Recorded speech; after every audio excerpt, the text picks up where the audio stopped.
ಪುರಃ ಪ್ರಾಂಜಲೀನಾಂಜನೇಯಾದಿ ಭಕ್ತಾನ್ ಪುರಃ ಪ್ರಾಂಜಲೀನಾಂಜನೇಯಾದಿ ಭಕ್ತಾನ್ ಸ್ವಚಿನ್ಮುದ್ರಯಾ ಭದ್ರಯಾ ಬೋಧಯಂತಂ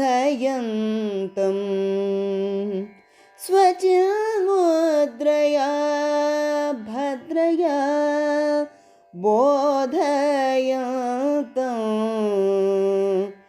ಭಜೇಹಂ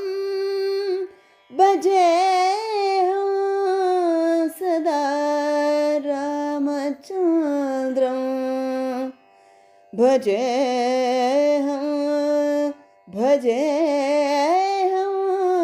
ಸದಾ ರಾಮಚಂದ್ರಂ ತ್ವದನ್ಯಂ ನ ಮನ್ಯೇ ನ ಮನ್ಯೇ ನ ಮನ್ಯೇ ತ್ವದನ್ಯಂ ನ ಮನ್ಯೇ ನ ಮನ್ಯೇ ನ ಮನ್ಯೇ. ಬಂಧುಗಳೇ, ಭಗವತ್ಪಾದ ಶಂಕರಾಚಾರ್ಯ ವಿರಚಿತ ಶ್ರೀರಾಮ ಭುಜಂಗ ಪ್ರಯಾತಾಷ್ಟಕಂ ಎಂಬ ಸ್ತೋತ್ರದ ಸುಂದರವಾದ ಶ್ಲೋಕ ಇದು. ಪುರಃ ಪ್ರಾಂಜಲೀನಾಂಜನೇಯಾದಿ ಭಕ್ತಾನ್.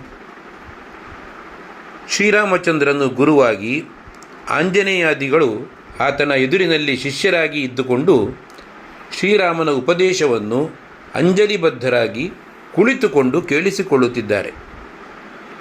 ಮಂಗಲಮಯವಾದ ಚಿನ್ಮುದ್ರೆಯಿಂದ ಭಗವಂತನಾದಂತಹ ಶ್ರೀರಾಮಚಂದ್ರನು ಭಕ್ತನಾದಂತಹ ಆಂಜನೇಯ ಮತ್ತು ಇತರರಿಗೆ ಉಪದೇಶವನ್ನು ಮಾಡುವಂತಹ ಪ್ರಸಂಗ. ಗುರುವು ಶಿಷ್ಯನಿಗೆ ಹೀಗೇ ಉಪದೇಶಿಸಬೇಕಂತೆ ಚಿನ್ಮುದ್ರೆಯಿಂದ. ಹಾಗೆಯೇ ಶಿಷ್ಯನು ಅಂಜಲಿಬದ್ಧನಾಗಿ ಜ್ಞಾನವನ್ನು ಪಡೆದುಕೊಳ್ಳಬೇಕಂತೆ.